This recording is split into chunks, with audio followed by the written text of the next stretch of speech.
ปอยอิชูซันอันนี้ด้านหน้านะนี่ด้านหลัง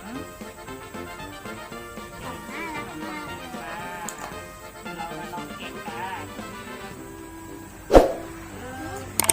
2 3อะไรเนี่ย อะไรอยู่ในกล่อง ไม่ นี้ รู้ว่าเป็นอะไรนี่มันคืออะไรก็ไม่รู้ คืออะไรเหลืองเหลือง แล้วก็มีเป็นการ์ดไม่มีแล้วเก็บการ์ดก่อนนะเก็บการ์ดก่อนอันนี้เป็นการ์ดเลยการ์ดฟอร์มฟอร์เมอร์ของแคมปัสนี่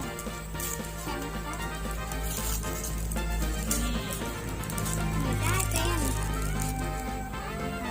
เหมือนกันเลย2 อันด้านหลังเป็นรูปของรูปทานฟอร์เมอร์ ทันฟอร์เมอร์ ด้านหน้า แล้วอันนี้มันคืออะไร อันนี้เป็นของเล่นอะไรอะไม่มีหลอดด้วย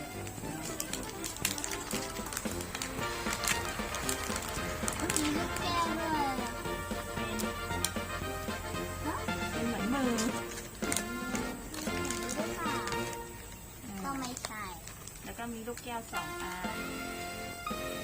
ก็เป็นของขนมหรือเปล่า เป็นถุงใส่อมยิ้มสี แต่ว่าข้างในไม่ใช่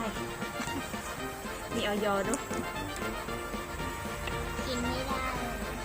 มันคือมันเหมือนคล้ายๆเป็นเหนียวเป็นยาง ไว้แปะกับโต๊ะ เหมือนไว้โชว์มั้ง ที่วางโทรศัพท์อะไรได้หรือ น่า เป จะ ล่า ใช่ป่ะ วางของอะไรข้างบ น่าน จะไว้วางของบนรถป่ะ หน้ารถอะไรอย่างเงี้ย กันลื่น กันลื่น เพราะว่ามันเหนียว น่าจะเป็นกันลื่น ใช่ไม่มีแล้วมีแค่นี้เอง ดีเลย มีการ์ด2 อันลูกแก้ว2 ลูกแล้วก็ยางอันนี้อีก1 อัน ลองโทรศัพท์มาวางนี่วางข้างบนมันกันลื่นได้ไหม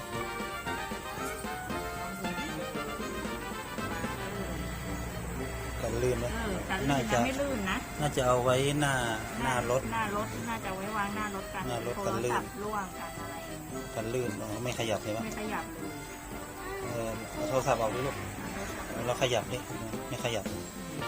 มันดูน่าจะเอาไว้หน้ารถกันลื่น วางปุ๊บมาเลยเนี่ยวางปุ๊บมันดูด ดูได้ปะดู กันลื่นน่าจะเป็น ได้ กัน แค่ ลื่น 3 อย่าง ได้แค่3 อย่างกล่องนี้ ลูกแก้วแล้วก็นี่ อีก 3 อย่างโอเค